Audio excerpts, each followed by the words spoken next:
'Twas the night before Christmas, and all through your room not a creature was stirring, yet evil did loom. The stockings were hung by the chimney with care, but whispers of phantoms ran through the air. Listeners nestled snug under their sheets, while visions of ghost tales gave them the creeps. With eerie old legends and laughter so bright, we're brewing up chills on this festive fright night. So gather round closely, don't wander too far. Our spooky sleigh's waiting, come see who we are. From kooky to creepy with stories to share, a Christmas of hauntings floats through the air. Tune in, dear mortals, for a holiday twist, where Yuletide meets goosebumps you won't want to miss.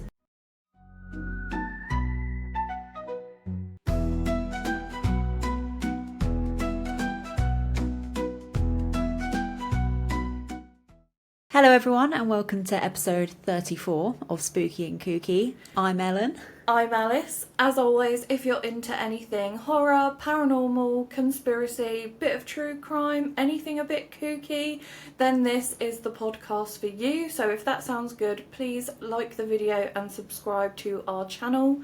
I hope you are all well, and this is our festive episode, as you can tell.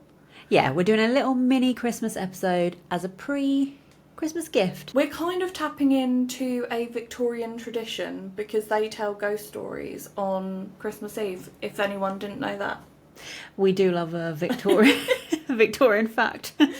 Yeah, so this will be coming out on the 23rd of December, and then like we said, our next episode will be on the 8th of January, and we'll continue our usual upload schedule from there. Get us ready for Christmas.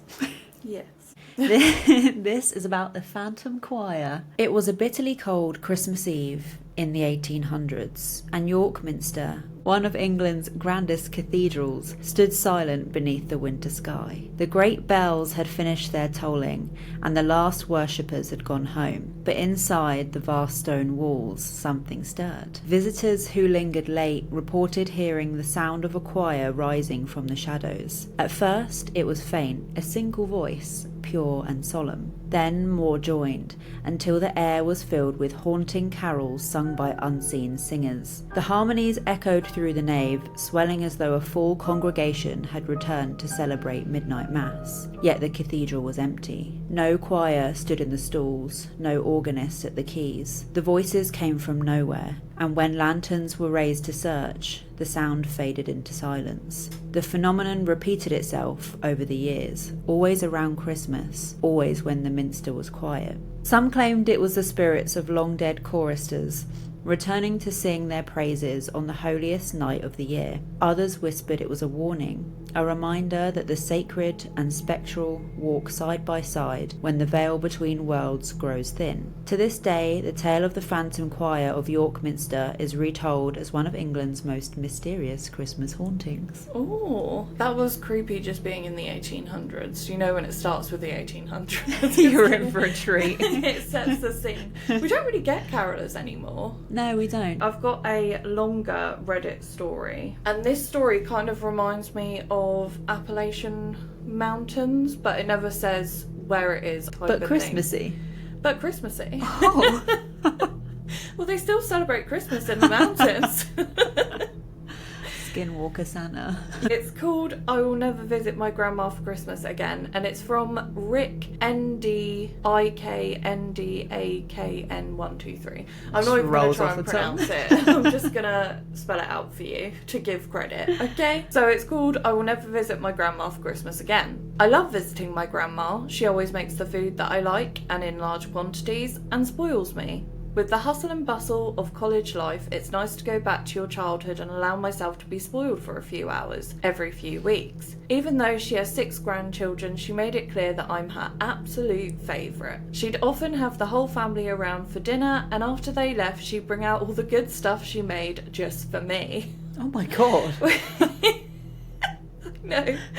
We usually have a big Christmas dinner together with the whole family. However, as the years go by and the younger ones start growing up, fewer and fewer people show up. Last year, everyone already made plans, forgetting about poor grandma.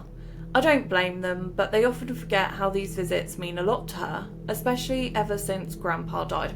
I'm just gonna play devil's advocate. These other children did not have the same grandma as this guy. Yeah. He was the favourite. If I found out there was secret food for only one grandchild, I'm never coming. good day. That's why when I talked on the phone with her and she asked me if I had any plans, I lied to her and told her I didn't. She immediately jumped at the opportunity to politely invite me, going so far as to offer me to sleep over at her place. She said there's one room which hasn't been used in years and I could stay in there. I immediately said yes and agreed to stay over, realising how happy that would make her. I cancelled the plans I made with my friends, telling them something else came up. Although they were a little bummed about it, their drinking party wouldn't stop because of me. That was the last Christmas that I would ever spend with my grandma. On Christmas Eve, I arrived to my grandma's place and she greeted me like she always does, with a tight hug and lots of kisses. I barely even stepped inside when she started offering me food. She had already made what could only be described as an all-you-can-eat buffet. We dug in and once we were done, she showed me where I could sleep for the night. It was a cosy little bedroom, which apparently used to be my mum's room when she was little. Grandma told me not to leave my room during Christmas night in order to avoid disrupting Santa in his work. She said that if I really needed to use the bathroom, I could, but to be extremely quiet and not to go downstairs. On the nightstand, she left a list of things I should do before I go to bed to ensure I get a good present. I decided to play along and abide by the rules. I told her I'd read it before bed and do everything necessary, and she seemed content with that. She wished me good night and left the room. I was pretty tired from the trip there and the enormous dinner I'd eaten, so I laid down in the bed and involuntarily fell asleep within minutes. I awoke a few hours later, glancing at my watch, and realised it was 3:01 a.m. And we know that's the hour that everything goes down. I got up to grab a glass of water from downstairs from the kitchen and groggily walked through the dark, trying to avoid any loud noise or turning on the lights, not to wake Grandma.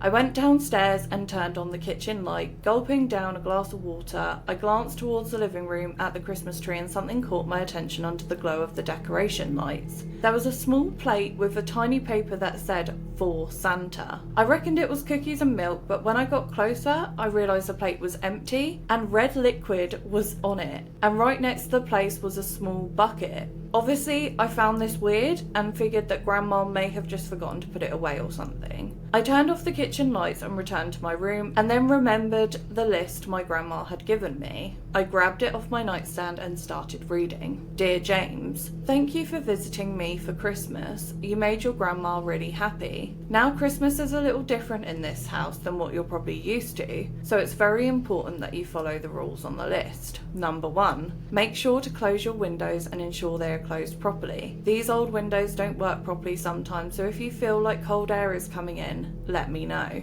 Number 2, don't put any wood in the fireplace after 9 p.m. Santa will be really angry if it's scalding in the chimney or if there's still smoke. Number 3, you didn't forget about milk and cookies, did you?" I stopped reading and chuckled at the list. Grandma clearly wanted me to follow the basic rules for Santa like when I was a kid. But again, I decided to oblige and I continued reading the list. "In this household, we don't use milk and cookies. We use raw meat and blood. I already left a bucket by the Christmas tree, and there's a raw piece of chicken I put on the plate. Santa sure loves his diet." What's in the bucket? Raw meat. But she Or said there was blood. chicken So there's on the raw plate. chicken on the plate and then probably blood in the bucket. That's a Where lot of it's blood from? in the bucket. Where it's from, I don't know. Whose blood it is, I don't know. Number 4, if you're woken up by the sound of scratching or knocking on your window, ignore it. Your room is on the 2nd floor, there's no way to reach up to it. In fact, it's best not to look there. But if you see someone beckoning you, pretend they're not there. They may try to open the window from the outside. This is why it's so important to keep the windows closed. At this point, I would regret all my life decisions. Damn it, Grandma. Number 5, you may hear growling coming from the kitchen. It's okay because Santa never comes upstairs. And since I already left chicken for him, that should satisfy him. At this point, it's not worth the extra food. I'd be so creeped out. By this point, I was sure Grandma was just messing with me. That wouldn't have been my first thought, because what kind of macabre joke is this? Who is your grandma if you think that might be just normal behaviour? What kind of stuff does she do? That's Grandma climbing on the ceiling again. That's Grandma's head doing a full 360 turn. So nimble for her age. That was until I heard the sound of 3 gentle knocks on the window behind me. I froze in place, staring at the list, but practically staring through it. 3 more gentle knocks. But I did my best not to give away that I had heard them. Once again there were more 3 knocks. Then the sound of scratching started. First gently, and then louder, as if a rat was trying to bite through the wall. It lasted around a minute until it completely stopped. Only when it did I gather enough courage to slightly shift my position. That was a mistake though. Oh, no. Because when I looked down to the floor at the light which was cast in from the window, I saw the unmistakable shadow in the form of a humanoid silhouette stretched across. I couldn't tell for sure, but it looked like whoever was there held both his hands on the window and stared directly towards me. I decided that the best thing to do is continue reading the list and try and distract myself. I mean, maybe not the list. That's when you open up TikTok, my guy. Yeah. Maybe just doom scroll for a bit. So number 6 on the list. If someone walks into your room while you're sleeping and you happen to wake up, pretend that you're still asleep. Oh, God. In the worst case scenario, the person will sit on the edge of your bed and observe you. No, thank you. So do your best to not let them know you're awake. If you feel their breath on your neck and it gets progressively closer, it means they realised you're awake. What do I do then, Grandma? What do I do then? I need a flowchart. There's no instructions. Number 7. It goes on. You may hear me calling you from downstairs. Don't listen to it. I will under no circumstances go downstairs during the night. And number 8, last and most important rule. If you ever get up to go to the bathroom, never, ever, ever turn on any lights in the house. He has trouble noticing you in the dark, but if you turn on the lights, he will be able to follow you wherever you go. And then not even locking your door will help. Sorry, if that was the most important, put that at number 1. Put it at number 1. Well, yeah, who's he? But equally, it's too late now. I'm guessing she means Santa, but this doesn't sound like Santa. I'm just going to put it out there, Grandma. My window would definitely be open. The first thing I'd do is open the window a bit. After a good full meal, I'm dead. wanting some fresh air. Yeah. Number 9. Oh, God. Even though that was the last, follow these simple rules and in the morning we can open your Christmas presents. Love, Grandma. And also, why did she let him go to sleep without ensuring that he had read this list? Could she not have just told him? And then written it down for reference? Yeah, because it seems quite important and he was just able to fall asleep without reading it. I'm just saying I feel like it should have been Well, placed. because it started off very mild and I just think, nah, it's all right. Yeah, I'd get distracted and be like, oh, she's just joking about Santa. The scratching and knocking had already stopped by the time I was done reading and the shadow from my window was gone. I got into bed and covered myself over the head, shivering and not from the cold. Sometime during the night I heard my door open, Oh, no. but Why did my didn't he best. lock it? After reading that? He had already gone out. Even Yeah, I locking know. the door doesn't help. But I'd be barricading it. Yeah, I would move whatever I could move in front of that door. If I had a car, I'd be running and getting No, in the I wouldn't car. go outside. I don't know what I would do. I would barricade the door, put something over the window. To be honest, I'd probably go into my grandma's room, turn on her light with the list in hand and be like, what the hell is this? Fuck is this? I'm never coming back. I felt bad for you. Yeah, this is why no one comes here. I either passed out or fell asleep sometime later, but all I know is I woke up to the sound coming from downstairs from the kitchen. I shot up, looking around the room and at the window, rubbing my temples and thinking about the nightmare I had. That's mistake number 1. Thinking it was all a nightmare. I left my room and immediately heard my grandma's voice calling me from downstairs to come and open presents. I told her I'm coming, when I suddenly felt a grip on my wrist. I turned around and saw my grandma there, staring at me wide-eyed. She leaned in and whispered in my ear with a trembling voice, "You turned on the lights, didn't you?" Oh, Lord. And that's the end. So it obviously wasn't daytime. That was the first thing I would check. Is the sun outside? No, I'm not safe. How did you fall asleep after reading that list? It's just a cosy little bedtime story. Not just reading the list. There's someone outside the window on the second floor. There's scratching. Best case scenario, it's a rat. And that's best case scenario. In the inside. But yeah, there is also a shadow outside the window. In the shape of a person. Which I would then be like, oh, the noise isn't a rat. It's probably coming from this demon. Yeah, how did you get up here? Yeah, I thought you can reach the second floor. Oh, God. So long story short, he didn't get his Christmas presents. And he's never going to Grandma's again. Yeah. Why? Just bring Grandma to your house. Bring Grandma to the drinking party that you were having with your friends. Sounds like jokes. This is the Ashland tragedy. A haunting Christmas tale. We're getting a bit sombre, but we will end on a high note to get a little kook with your spook. Yeah, we're just going to cover it all. I mean, It is a spooky Christmas after all. On the cold night of December 23rd, 1881, the small town of Ashland, Kentucky, was wrapped in festive anticipation. Snow dusted the rooftops, families gathered by firelight, and 3 teenagers, Robert and Fanny Gibbons and their friend Emma Carrico, settled into the Gibbons home for a cosy evening. Neighbours were startled awake by the crackle of flames. The Gibbons house was ablaze. Rushing inside, they found a sight so gruesome that it would haunt Ashland forever. The 3 children murdered with axes and beaten beyond recognition, their bodies left amid the fire meant to erase the crime. Whispers spread quickly. Who could commit such evil on Christmas Eve? The investigation revealed a chilling motive. The attackers had intended to sexually assault the girls, and Robert was killed trying to protect his sister and friend. This revelation deepened the town's outrage. The crime was not only brutal, but carried a vile intent. Suspicion fell on 3 local men, George Ellis, William Neal, and Ellis Craft. Under questioning, Ellis broke first. He confessed, naming Neal and Craft as the main perpetrators. Of course. It's just standard, isn't it? Yeah. There's always a weak one that they'll make crack, and then the weak one is always like, yeah, I was there. I saw it, but... but they did it. I'm just the bystander, and I confess, so plea deal. He said he was terrified of the other 2 men, describing them as violent and dangerous. He feared the lynch mobs gathering outside the jail, hoping that cooperating might spare him. And perhaps, weighed down by guilt, he wanted to unburden himself of the horror he had witnessed. I mean, if there's already a lynch mob, it's probably not going to help you if you confess. It's not looking great for you, mate.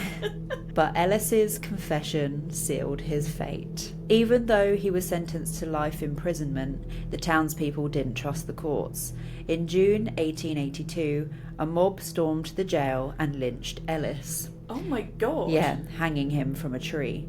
Neal and Craft were later convicted and sentenced to death, but the case remained controversial because Ellis's confession was the cornerstone of the prosecution. The tragedy became a national scandal, a tale of innocence lost, justice twisted, and a community consumed by fury. And in Ashland, locals say that on cold December nights, when the snow falls and the fires burn low, you can still hear the faint cries of the children, and the desperate voices of George Ellis confessing in the dark, torn between fear of his accomplices and fear of the mob outside.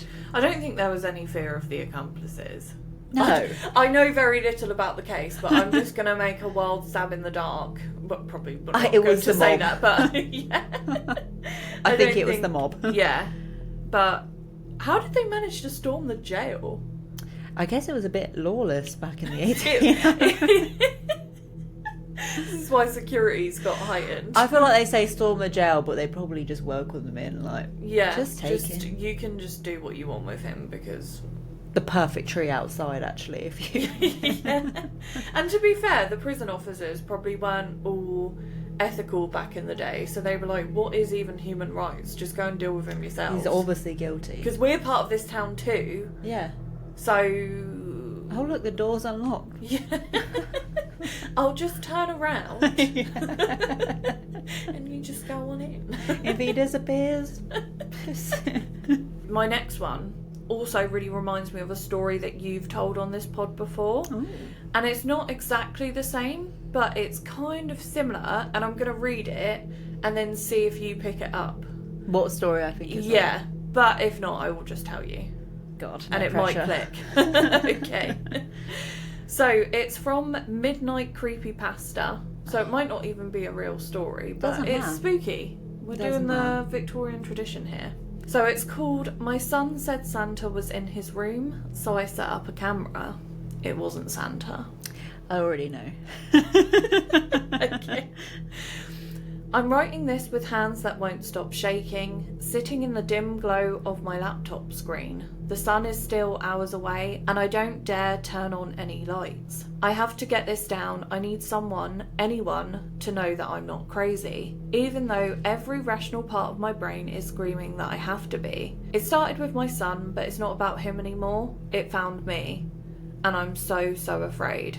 It all began so innocently. The Christmas season was settling over our quiet suburban neighbourhood like a gentle blanket of snow. Lights twinkled on every house, inflatable snowmen waved from frozen lawns, and the air smelled like pine and cinnamon. Leo was completely swept up in the magic. His every waking moment was about elves, reindeer, and of course the big man himself, Santa Claus. We read The Night Before Christmas until the pages went soft. We must have rewritten his letter a dozen times, his crayon-scrawled list a testament to his pure belief. He was just a little beacon of Christmas joy. That's why the screaming felt so wrong. The first time it happened... That's why. The first time it happened, I stumbled into his room, my heart hammering, expecting to find him sick or hurt. But he was just sitting bolt upright in his bed, his eyes wide with fear I'd never seen before, staring at the corner where his rocking chair sat, draped in shadow. Again, I think we've said this before, just don't have any rocking chairs in your house. I feel like they're just asking for trouble. He was here, Mummy, he sobbed, burying his face in my shoulder. Santa was here. I held him tight, stroked his hair, and murmured all the soothing things a mother is supposed to say. Oh, sweetie, you just had a bad dream. Santa's at the North Pole. He's very busy getting ready. He just shook his head against my chest and said, no, he was right there. He was watching me. The next night, it happened again. And the night after, the routine was always the same. A blood-curdling stream between 2 and 3 in the morning, me rushing to his side, and his terrified insistence that Santa had been in his room. My husband Tom could sleep through a hurricane. He'd stir, mumble something about just bad dreams, and roll right back over, trusting me to handle it. And I tried, I really did. I explained that dreams can feel very real. I told him that with Christmas so close, it was only natural that Santa was on his mind. I even tried telling him how lucky he was that Santa was checking on him. Oh my god. That was a huge mistake.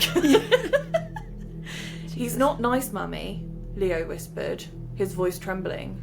His smile is too big. A chill that had nothing to do with the winter air snaked down my spine. A smile too big? It was such a strange, specific detail for a 4-year-old to just invent. Still, I clung to logic. He'd seen dozens of Santas by now on TV, in books, at the mall. Maybe one had a weird grin, and his dreaming mind twisted it into something monstrous. Kids have vivid imaginations. I told myself that over and over like a mantra. But the nights wore on. And Leo's fear didn't just linger, it got worse. He started fighting sleep, he'd scan the shadows in his room, his eyes darting back and forth as I tucked him in. My joyful, Christmas-obsessed little boy was being replaced by a pale, haunted child with dark circles under his eyes. He stopped talking about sleigh bells and started muttering about long fingers. He said that the reindeer weren't on the roof, they were scratching at his window. My patience started to fray. I was exhausted, running on caffeine and fumes, and my own nerves were shot. Something had to give. I had to prove to him that there was nothing there. The idea hit me one morning while I was watching Leo listlessly push cereal around his bowl. He looked so fragile, I had to give him his security back, and that's when I thought of it. Hey buddy, I said, trying to sound cheerful. I have a super secret idea. How would you like to set up a Santa detector? His eyes flickered with a tiny spark of interest. A detector?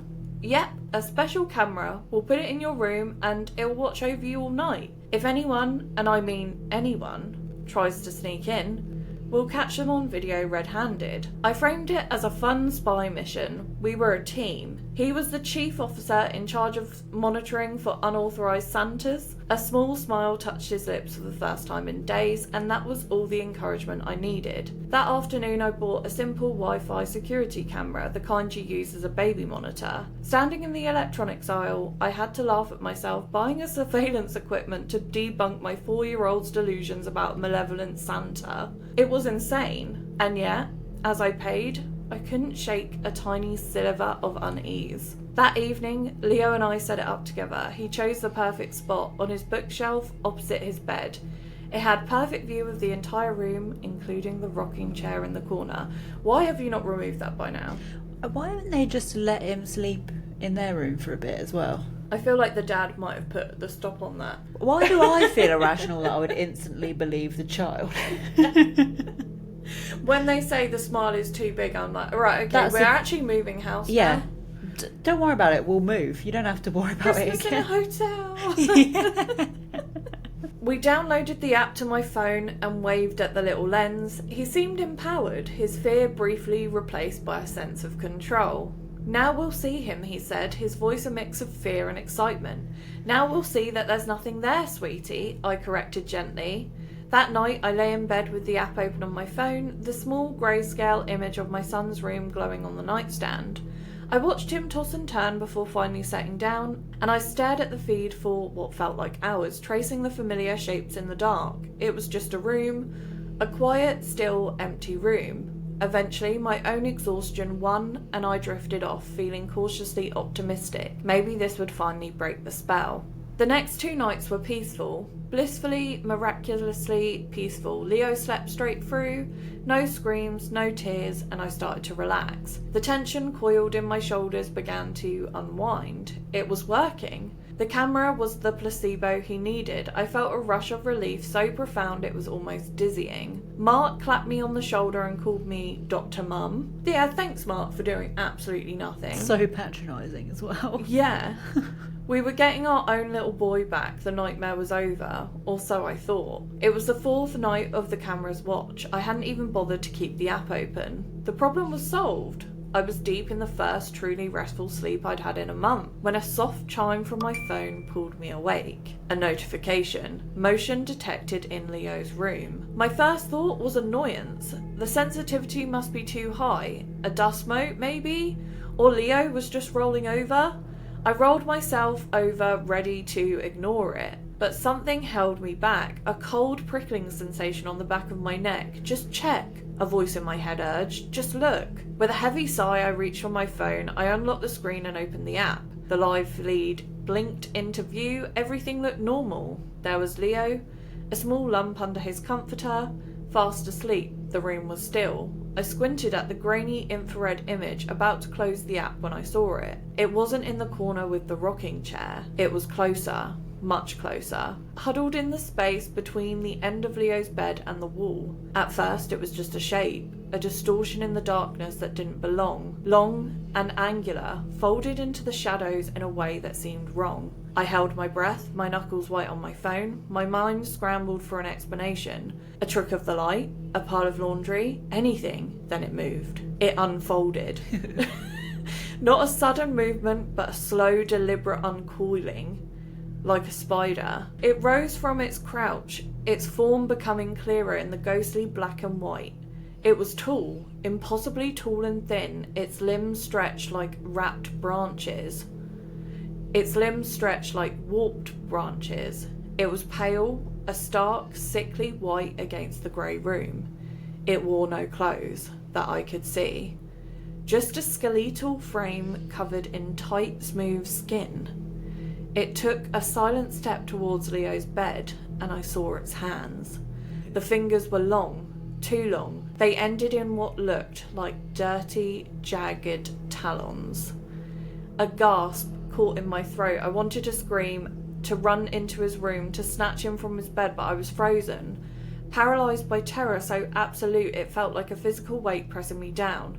I couldn't move, I couldn't breathe, all I could do was watch the tiny, horrifying movie playing out on my phone. The creature stood over my son's bed for a long moment, perfectly still, and then, slowly, it lowered its head. Its face came into view for the first time. It was blank, featureless canvas, except for two things. Two large, dark, empty sockets where eyes should have been. And a mouth. A thin, black line that suddenly, grotesquely stretched. It split its face in half, pulling back into a wide, silent grin of pure malice. Leo's words echoed in my mind. His smile is too big. This was it. This was his Santa. Not a bad dream, but a real physical thing of absolute nightmare fuel, standing over my sleeping son. My heart felt like it was going to explode, and then the worst possible thing happened. As if it could feel me watching, as if it could sense my terror through the Wi-Fi signal, the creature stopped looking at Leo. With a slow, fluid motion, it turned its head, it tilted its face up, and the black voids of its eyes found the small blinking red light of the camera. The grin widened, if that was even possible. It was looking right at me through the lens, through the screen, through the darkness of my own bedroom. It saw me, and in that moment I felt a terrifying silent acknowledgement. It knew I was watching. The game had changed. It wasn't interested in the sleeping child anymore. It was interested in me. Sorry, it's the husband's turn now. I'll be like, you go. I love how that's the worst thing that could happen as well. Not that it snatched my son or did anything to my son. It's like the worst thing happened. It now turned its attention to me. Forget my child. It's not about him anymore. God. I threw my phone onto the mattress as if it was on fire. The image burned onto the insides of my eyelids. The pale skin, the long limbs, the black eyes, and that smile. That awful, awful smile. I lay there rigid, listening for a sound from my son's room. A scream, a footstep, anything. But there was only silence. A heavy silence that was somehow more terrifying than any noise. After what felt like an eternity, I forced my shaking hand to pick up the phone again. The room was empty. The creature was gone. And Leo was still fast asleep. For the first time in weeks, he slept through the entire night. I'm sorry, you put the phone down and just let Leo fend for himself. And I would be scared if I picked the phone up again. Its face, jumps. His face would just be there. I don't know if I would rather go into the room. I'm waking up the husband. I'm waking up the... You can go. Here it is, on the screen. You deal with it. The next morning, Leo woke up a different kid. Bright, cheerful, full of energy. He didn't mention Santa. He didn't glance nervously at the corner of his room. It was like a great weight had been lifted from him. He was free. But my relief was a cold, hollow thing, because I knew the truth. The burden hadn't vanished. It had just transferred to me. Oh, selfish, Leo. I saved the video. A tiny 3 megabyte file of pure horror. I've watched it only once more, in the harsh light of day, just to prove I hadn't lost my mind. It was real, grainy and dark, but undeniable. The unfolding shape, the skeletal frame, the turn of the head, the eye contact, it was all there. I thought about showing it to Mark, but what would I say? Honey, you know those bad dreams Leo was having? Turns out he was being visited by a 7-foot-tall monster, and here's the blurry video to prove it. Yes. Yeah, literally. Yes. He'd think I was crazy. He'd have me committed. It's on video. What's he gonna do? Be like, you made this? It's the first thing I would be doing. I'd probably post it to the internet as well. Everyone needs to see this. TikTok, it's you gonna get go loads viral. Yeah. I was completely alone in this by choice. Yeah. It started subtly. I mean, she can't show the sun. No. She can't be like, no. I've seen it now. You were right.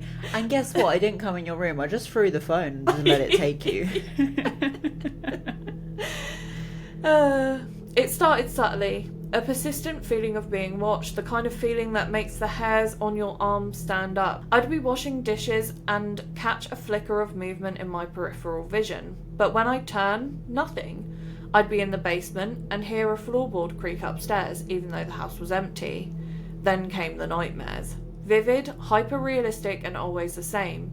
I was in my bed, paralysed, unable to move or scream. And the creature from the video would be in my room with me. Sometimes it would just stand in the doorway, a tall, spindly silhouette. Other times it would be at the foot of my bed, just like with Leo, its head tilted, that terrible grin stretched across its face. It never touched me, it just watched me, with those black pits for eyes, and I would be consumed by fear, so potent it felt like it was dissolving me from the inside out. I'd wake up drenched in sweat, heart racing, the silence of my own room feeling more menacing than the dream itself. I stopped sleeping. How could I? Sleep was no longer refuge, it was a guaranteed appointment with that thing. I'd lie awake for hours staring into the dark, listening to every creak of the house. I lost weight, my hands developed a permanent tremor. Mark grew concerned, suggesting I see a doctor. I just blamed it on stress, an empty, ironic excuse. I was living in a secret, personal hell, and I couldn't tell a soul. You could. You literally have the video to prove it, but anyway. The phenomena began to bleed into my waking hours. It was getting bolder. One afternoon I heard it, a faint scratching. It was coming from inside the wall, right behind my head. Scratch. Scrape. This is because Americans have so much space for something to live inside the wall. It's like that movie, The Boy. Brahms. That movie sent you on a journey, that twist. I remember watching it in cinema and we were both like, our minds were blown. Like long nails dragging slowly across dry wall. I froze, pressing my ear against the cool paint, and the sound immediately stopped. Another time I woke up in a strange, musty smell. Like damp earth and decay, thick air around me. It was gone as quickly as it came. The encounters grew more direct. One night I woke up to a pressure on the end of my bed, the mattress dipping as if something heavy was sitting on it. I squeezed my eyes shut, tears leaking out, praying for it to be my imagination. The pressure remained for what felt like an hour, an unmoving, malevolent presence pinning me in place with sheer terror. When the first hints of dawn broke, the pressure lifted. I was alone again. I was becoming a ghost in my own home, moving through my days in a fog of fear. Every shadow held a threat, every noise made my heart pound. The worst incident happened last week. I'd finally drifted off, only to be jolted awake by a feeling of intense cold. I opened my eyes and it was right there, not in the doorway, not at the foot of the bed, it was standing right beside me, leaning over me. Its face was inches from mine. I could see the texture of the pale skin like stretched parchment. I could see the blackness in its eye sockets, voids that seemed to drink the light from the room, and its smile was wider than ever. For the first time I felt its breath on my cheek. It was cold, a deep subterranean cold like air from a tomb. It smelled of rot.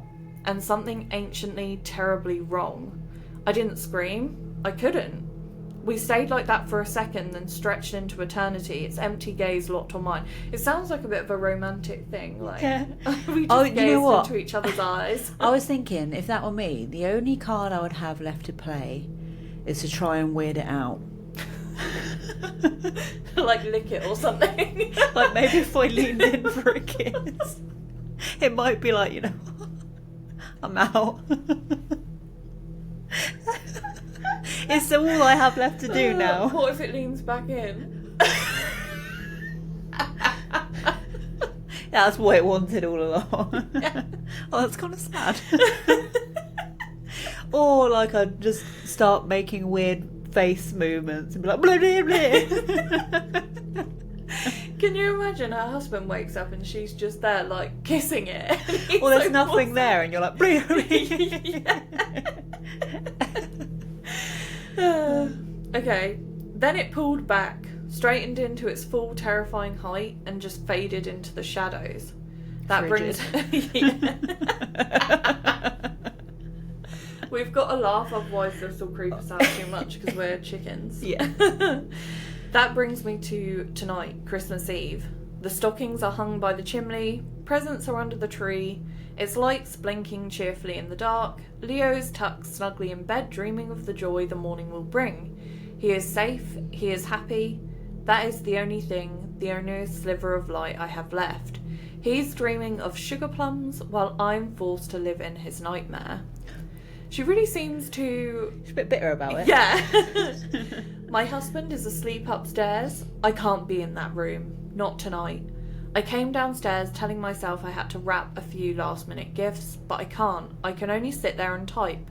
because I know it's here, in the house. The feeling is stronger than it has ever been. It's not waiting for me to fall asleep anymore. An hour ago, I heard the floorboards in my room creak. A slow, heavy groan. Then a few minutes later, a footstep on the top stair. And another. It's coming down. It's not trying to be quiet anymore. There's a scratching sound. It's coming from the hallway just outside the living room. A low, patient sound. The sound of long nails dragging against the door frame. It knows I'm in here. It's waiting. I don't know what it wants. I don't know what will happen when it finally comes. But I know one thing with certainty that chills me to my soul. I know it's not Santa. Well, yes. I feel like we knew it wasn't Santa when Leo was seeing it, but I'm glad you finally got to that realisation after weeks. It reminds me of the Susie one. Yeah. Yeah, from our Creepy Kids episode, there's a creature that was an imaginary friend to a child, and it had long, jagged fingernails and long fingers, and... Yeah. Didn't they record it? Or Yes. Yes, yeah. Go watch that one, because it was a good story. Yeah, that, and a little bit of Purple Mummy, but Purple Mummy is only a short story, but yeah, it reminded me of that. But always it's definitely creepy. not Santa. I don't know why the kid thought it was Santa, but I guess it's around Christmas, and he's like, well, if something's going to be in my room, watching me when I sleep, because he sees you when you're sleeping. Yeah. He knows when you're awake. Oh, don't. It's giving me goosebumps. He knows if you've been bad or good. So you better leave some chicken out in a bucket. He needs to feed. Oh, yeah, that's grim. Oh, Family KFC feast bucket. Yeah. Okay, this is my last story, and it's the ghost of Ballygally Castle. If that's how you pronounce it. It's how I'm going to do it. On the rugged coast of County Antrim, Northern Ireland, stands Ballygally Castle. It sounds like a kids' TV show. It does. What's the story of Balamory? Yeah. That's what it reminds me What's the story of Ballygally? Wouldn't you like to know? We're about to find out. Its stone walls, battered by centuries of sea winds. Built in 1625, it has seen generations come and go, but one presence has never left. The story begins with Lady Isabella Shaw, wife of James Shaw, the castle's master. Isabella gave birth to a child within those walls, obviously, but instead of joy, her husband was consumed by suspicion. Doubting the child's paternity, he locked Isabella away in the tower room, separating her from her baby. Wow. Desperate and alone, Isabella tried to escape. Some say she fell. Others whisper she was pushed. Either way, she plunged from the tower window to her death on the rocks below. And since that night, her spirit has lingered. Guests who stay at Ballygally Castle, now a hotel. Oh, one for the list. Oh, it's like the Cecil Hotel. Yeah. Yeah, that's on the list. Tell of strange happenings, especially on Christmas Eve. As families gather downstairs, those in the upper rooms hear soft knocks on their doors. When opened, the hallway is empty. Footsteps echo along corridors, though no one is there. And sometimes a pale woman appears, sorrowful eyes, a flowing gown, drifting silently through the castle. She is said to be searching for her child, forever bound to the place where she lost everything. The most haunted chamber is known as the Ghost Room, aptly named. Visitors who dare sleep there describe waking to the sound of a woman's voice, faintly calling, as if whispering, to a child she can never hold again. On Christmas Eve, when joy and family fill the castle, Lady Isabella's presence is strongest. Perhaps the season reminds her of the warmth she was denied. Or perhaps the veil between worlds grows thin in winter. Whatever the reason, her sorrowful spirit walks the halls, a chilling reminder that not all Christmas stories end in joy. We need to get in that chamber on Christmas Eve. I think that would be a good stay. It might be a bit tight for time this year, but who knows, next year our Christmas episode could be coming at you live from Ballygally. But do you know what? We say all that, like, oh yeah, I'd be sick to stay in that chamber on Christmas Eve, where we've just said to the other stories, if this happens, I don't know what I would do. I don't think I'd try and kiss Isabella. I feel like Isabella's not a malevolent presence, it's just the sorrow that kind of bounds her to the grounds. Yeah, and the watery death always does tend to bring a ghost, isn't it? Near water. Grey ladies. Yes, in flowing gowns. It's all from that time period. It sounded very medieval that he didn't know the paternity, so he just shoved What was her his up in end the game? castle. Yeah. Like, okay, you've separated the... Now what? Yeah, I don't know. When was it? Did it say when it was based? Because did they have DNA testing? Or was he just on kind an of episode of Jeremy Kyle? Yeah. They said it was built in 1625, but they didn't say... knows? It sounded very medieval, but yeah, what was his end game? Whether he was just going to force a little swab from her cheek or something. Or was he just going to wait for the child to grow up and see who the child looked like? You look like the groundskeeper. Put the two men who are possibilities in either corner of the room. A See which line one up. the child goes to. Or just a lineup of men that he just places the child next to. So we're going to end on a bit of a kooky segment because we both watched a kind of festive film. It's in the right season. Film. It's in the right season. It's called Thanksgiving, so we thought it'd be appropriate for this episode. And it's a slasher. Yeah. I thought it was really good. We both watched it together. It's based around Black Friday. And it starts off as this Black Friday chaos is going on. Yeah. And someone actually passes away in the panic and many people get injured. Where they're all rushing into a shop. Yeah, they trample people. Crazy. The person that died got scalped. It was Her hair crazy. got caught in a trolley wheel. And People when we just were kept watching stepping it... on her as well. Yeah. When we were watching it, we thought, wow, this is really dramatised. This obviously doesn't happen. And you Googled it and you were like... It does happen. It does happen. Yeah, some people have passed away on Black Friday and got injuries. That is wild to me. And in Britain, I feel like we just queue. We're so polite, and I don't think Black Friday is... It is a thing here, but it's not to that extent. Wild. Basically, the person who passed away in the Black Friday deals, it wasn't their husband, it was someone they were having a relationship with. Yeah, because she was actually pregnant with his baby. Yeah. There was an affair, I'm pretty sure, that was going on. We watched it a little while ago now. It was an affair, yeah, I'm pretty sure. So the guy who child it was, he sought revenge on the whole town and started killing off all the perpetrators of the Black Friday rush. Yeah, basically everyone in the CCTV footage, wasn't it? Yes. So it was a good Thanksgiving slasher. Yeah, he was making his own Thanksgiving table with them, wasn't he? Yeah, so he would make someone the turkey. Oh yeah, it was... watch it, it's good. But nevertheless, we watched it too long ago for me to give a detailed summary.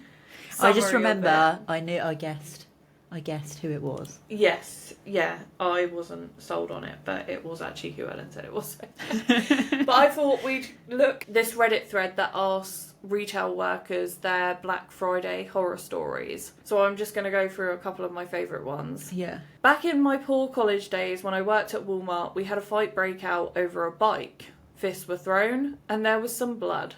Eventually, one guy got a hold of it and managed to get away from the crowd. He rode the bike out the store to flee his pursuers without pay.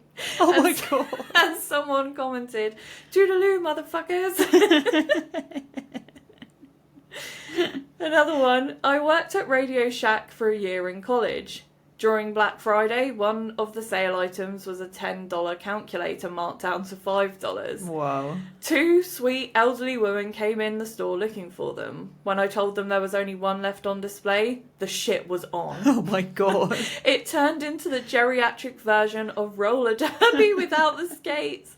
The one grandma who lost the race called the other one a fucking bitch as she was standing in the checkout line gripping her $5 prize. I always imagine some little kid opening presents on Christmas morning and getting this stupid $5 calculator, not really wanting it, and having no clue about the backstory behind it, as his grandma, sipping her tea, looks on with a triumphant gleam in her eye. Oh my god, a calculator. $5 they saved on it. This one. Someone punched a security guard in the face because he thought he was a customer sticking to the front of the line. He was just walking in the door to start his shift. God. Oh my god. You just walk straight back out, won't you? Like, not today. It's not worth it. It's literally not worth it. Oh my god, this one. This is my favourite one. Oh god. I worked for 6 years at a Johnny Rockets in a mall as a server and management. We didn't open early like the rest of the stores because we're a restaurant and, well, we don't serve breakfast. We had people shake our gates screaming that they wanted food. It would just be me and an opener getting the chairs set out.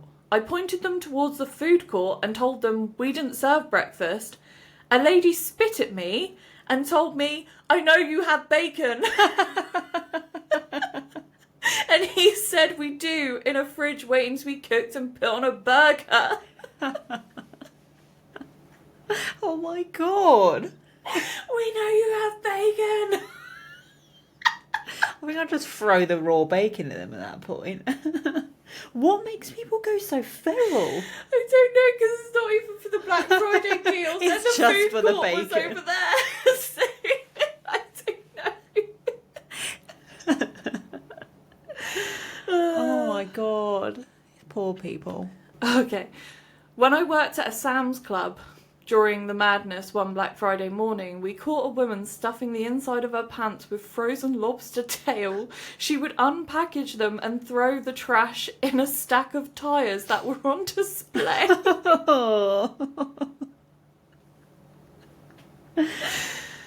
Crabs 2.0. This one, the comment got me. Ex-Best Buy here. 4 Black Fridays at the highest grossing store that day in the company gets you a few wild tales. This one is quick. Guy tried to shove a Panasonic Blu-ray DVD player into the front of his jeans. He was a rather large man, but dude, it's a Blu-ray player, seriously. And someone commented, "Excuse me, sir, is that a giant black rectangle in your pants, or are you just happy to see me?" Oh my god. Okay, last one. My first Black Friday, I was working at Walmart. I was assigned to be one of the employees that would cut open the plastic on the pallets which contained our merchandise, which were all in the floor. Basically, as I readied my box cutter, I got shoved by a customer and fell right on it and sliced my hand open. After getting through that and patching it up, I came out onto the floor and promptly got punched in the face when I picked up a DVD off the ground. A customer apparently wanted it. Fuck Black Friday. Jesus. And someone Christ. commented, "It's okay though, because it's a holiday tradition and all, so you know, no one gets charged with battery." And then someone else commented, "And batteries are 30% off." Yeah, thank God we don't have any of that. I've worked in retail and you've worked in retail back in the day, and honestly, it was my worst job ever. Yeah, and I didn't get punched or assaulted. No, just getting through life. the general like public. that. Yeah, just the And interactions. what they used to say. The funniest complaint I've ever got from a person when I was working in, not retail, but in a pub. A lady ordered a jacket potato with, you know, tuna or whatever. She came back up to the counter and she was like, "My jacket potato wasn't open enough."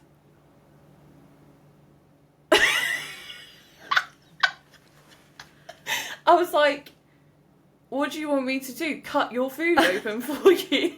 You have utensils. Like, there's a slit in the top, you can just, you know, just...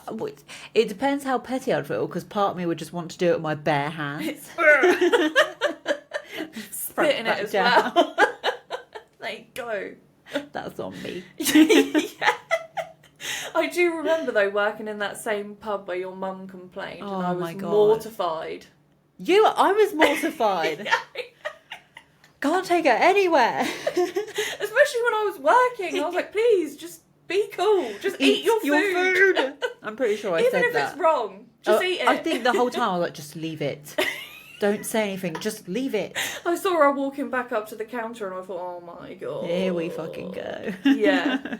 And I remember I got another complaint at a retail shop that I worked at, which I won't name. And a lady wrote an actual complaint in about me, personally. And the complaint said they looked like they didn't want to be there. Yes. And I served this lady at like 8:55 when we closed at 9 on a Monday evening. I remember it so well because it annoyed me so much. I was like, of course I don't. Why would I want to be here? Who wants to be at work? Who wants to be at work at any time? But you're literally coming up and buying stuff at 5 minutes to close when I want to be getting out the door by now. Like, what do you mean I don't want to be here? And how can you be... What did she expect? I don't know. Cartwheels. Yeah. A song. I remember my manager reading me out the complaint and me just having to stand there with a straight face like, oh, I meant to be apologetic. Like, what do you want from me? Because of course I didn't want to be here. What are you saying? Why are we kidding ourselves? Why are you even reading this out? Why are you coming to me with this? Take it away. I was already leaving, so she was like, we won't give you a warning because you're already leaving anyway. And I was like, you would have given me a warning for acting like I don't want to be here. It's not acting. I don't want to be here. She's right. But yeah, those were my two worst complaints, and just a little fun story about Ellen's mum complaining. Oh, it wasn't fun. I went to the pub. Well, please, let's all trauma bond if you have horrible customer service experiences. We want to hear them. Or anyone from America who has crazy Black Friday stories, please. Because I've seen videos of how crazy it gets. But in Britain, when we have a sale, we mainly just queue and tut. We just wait. I've never seen a punch thrown. No. No. Yeah, and you just wait till you're out of the shop and then you just say about, and then you swear and you're so rude. But at the time, deadpan, you queue, you deal with it. It's like, remember when we had those riots? Yeah. That is what Black Friday is like. Yeah, but we had that once. And everyone just turns a blind eye. So shocked, yeah. I'm wondering if people do actually get charged and arrested for it, or if people are like, it's actually like the purge. It feels... We're suspending all emergency services. This is a lawless day. How would you manage that, though? I don't know. Like they can sort it between themselves. I read a post about a guy who camped out for 3 days just to get a plasma TV. The thing is, though, I don't know if it's the same in America, but here it's just an excuse to sell old stock. Yeah. And be like, oh no, it's super reduced. It's old. Like, you're not getting anything good. Use your brains. Yeah, I don't understand it. I don't understand camping out for 3 days, because it's not like, you know, when people want to meet a celebrity and they camp out. Nothing would make me do that. I would never do it, but I kind of get that a bit more than just a cheap plasma screen TV. Yeah. And this guy who was camping out was making friends with the employees and the securities, and he even got on the news, and he was telling people about how he was going to be the first to get one of these super reduced plasma screen TVs because he was hosting the Super Bowl, which obviously is another big event in America. And then basically the day they were meant to open the shop, they didn't open it from the front entrance first. People got in through the garden centre, got all the plasma screen TVs, so he didn't even get one. That was a story I read on Reddit, and I thought... What? Oh, I'd be so embarrassed. That is your origin story. To become a villain. Like, did the... news people want to do a follow-up interview like, how was the Super Bowl? And he's just like... They would deserve a punch, to be fair. But even like news crews going and interviewing shoppers who are camped outside in tents. I don't even want to go camping as a holiday. Nothing would make me do that. To camp out outside a shop on the concrete. No, thank you. Okay, so now we have our teaser for the next episode, which was on our last one, but obviously we had to... a break. We didn't take a long break. No, we didn't. When we set the break, we didn't know how long it was going to be, but I guess the pod just pulled us back in. Here we are. We said it was going to be a short episode, and again, here we are. Yeah. What's really funny is every time me and Ellen say it will be a short episode, it's just not. It never is. We've never done a short episode. And when we say it's going to be a long one, it's just even longer than this. So, or they're just the same. Yeah. Well done if you've got to the end. And well done if you've already guessed what the episode will be from the last teaser. But I shall read it again. It is the same. I sit off the coast where secrets breed. Not fruit but fear, a curious seed. Beasts and whispers locked away, where research strays and rules decay. What am I? Find out next time. Find out next time on the 8th of January when we're back. And we hope everyone has a spooky and kooky Christmas. Yes. And a Happy New Year. My mind went blank. And a Happy New Year. And a Happy New Year. And we shall see you in 2026. Yeah, have a good one. Bye. See you later. Spooky and kooky.